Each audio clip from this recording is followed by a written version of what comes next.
was moments of relief and joy as South Africans evacuated from war-torn Sudan, and they finally arrived at the Tambo International Airport this past weekend. The citizens were received by the Minister of International Relations and Cooperation, Dr. Naledi Pandor, after traveling from Sudan as part of a security evacuation mission.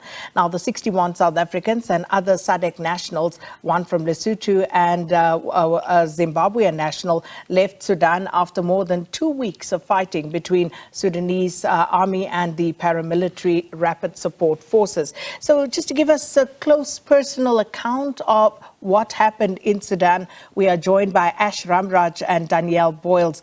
These are two South African nationals who are based in Sudan. Danielle and Ash, good morning to both of you. Thanks so much for speaking to us here on Morning Live, and welcome back home. Thank you, Sakina. It's great to be back home after what we can call just... Ash, let me start with you, Ash.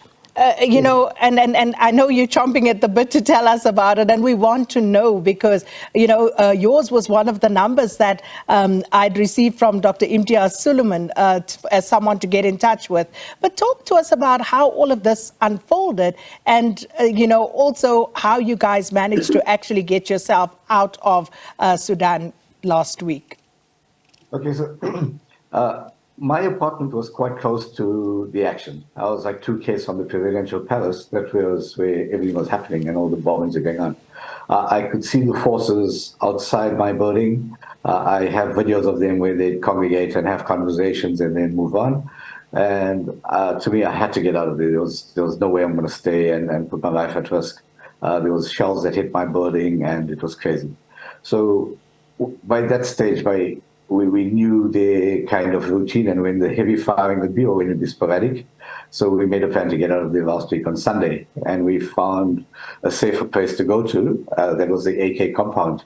And when I got there was a group that had already started getting people involved, and but they had no actual plan as to how to get out of there. So in the meantime, I was also in touch with Dr. Suleiman and the SA Embassy. We got everybody there and whoever we could get to come to AK compound, and the rest we started phoning and said, we got to make a plan to get out of here. We've been let down a few times by buses, and eventually I secured 2 buses on the Monday morning.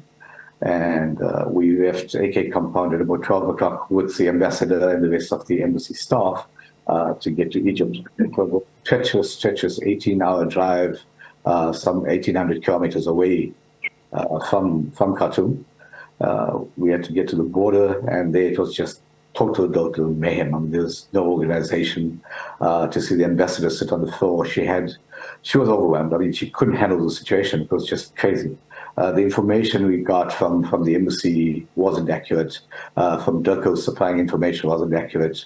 The president said that we're already on our way home, which was incorrect. You know, we had people trapped. We couldn't get across the border. Eventually, Danielle and a few of the others had to stay overnight in no man's land. That's between the Sudanese border and the Egyptian border. And the people that didn't have paperwork had to just remain behind. When we did get across, it was also crazy. I mean, doors were slammed in our face. We couldn't get through. I actually had to pull some weight on the to get the ambassador to assist. And I went to her and said, please, Ambassador, you got to come forward and get the people out, or else we're going to stay another night on the street. We're going to sleep on the floor here. And there's women and kids that haven't eaten in a day and a half.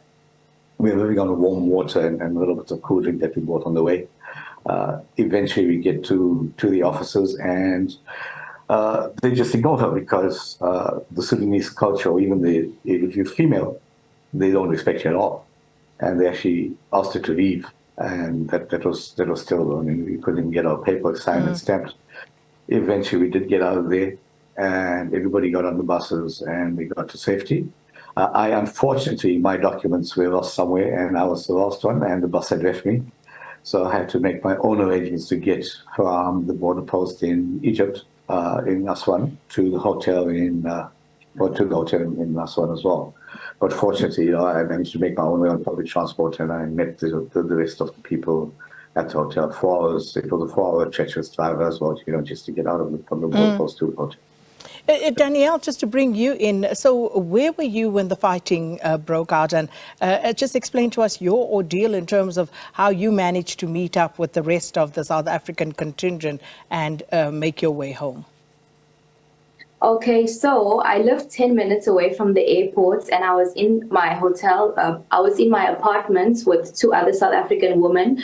We stayed there from the Saturday morning up until Wednesday. The Wednesday, we evacuated from our apartments because we got word from the security that the RSF guys wanted to take over our apartment buildings. So we made our way to the Rotana Al Salam Hotel.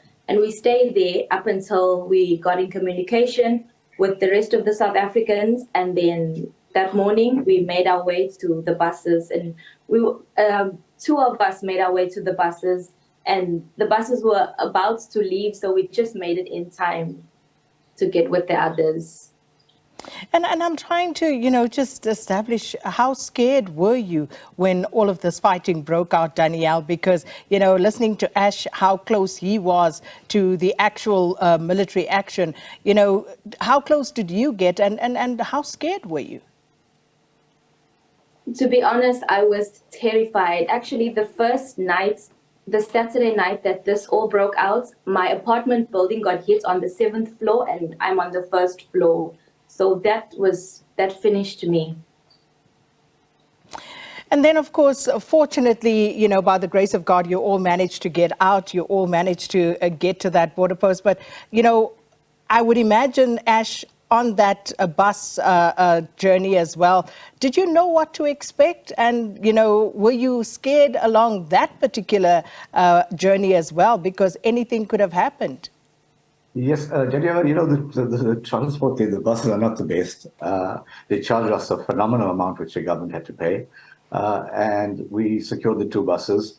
They were not in the best condition. The roads are treacherous because we're driving through the Sahara Desert and driving through at night. And I mean, there are times where we actually bounced off our seats and all that. So we said, if we're not going to die in the war, we'd probably die in an accident. But we made it through. And everybody's safe and sound. But in saying that, there was no contingency plan from the embassy, and that was disappointing for us because on day 8, we get some communication to find out where everybody is, and we must send our pins. And that didn't happen. And thank God for Dr. Suleiman and myself. We actually coordinated these buses. We get a call from on the WhatsApp group from the embassy to say that they've secured buses to pick us up from Egypt and take us through. And at 6:30 on the Monday morning, the gentleman from the embassy contacts me and says, Ash, we have a problem. Those buses are not coming. Can you secure 2 buses for us urgently? And I was fortunate that I did have some kind of contact and, with the bus company, and one of our guys that lived in the compound at AK Compound managed to talk to the guys. And the Kenyan people did not have the funds to take them out to pay for the buses. So we were fortunate that we managed to get those 2 buses and then we left. And the 3rd bus with the rest of the South African citizens, that was paid for by the gift of the givers. Dr. Suleiman himself funded that one to get the people out. And, if you see where this all started, I actually made contact with Dr. Suleiman. I sent through some WhatsApp text and all that to your team. And, and I said to Dr. Suleiman, these people need help and, I'm going to do something and then let's get together with this. Not realizing that we're going to be caught in this and we need to be evacuated. And, to come back home in a C-130 military aircraft and having special forces around us and all that, it was like, you're in a real live movie scene. It was traumatic. It was an experience that, I'd never forget. But the thing is, I think most of us would need counseling because what we've seen is horrific. As you see bodies lying on the streets, buildings burning. It was, living a dream. And to be back home now with the families, I'm still having a few sleepless nights. I haven't been sleeping well. And I think most of the other guys as well, because it's not something easy. Well, I think at this point, we're all just so grateful, Danielle, to have you all back. And I would imagine, Ash and Danielle, you guys actually bonded through this experience. And, we are just so grateful because for what it's worth, we were all very scared for you. And, which is why we tried to check in with you guys, and it was nerve-wracking for us on this side as well.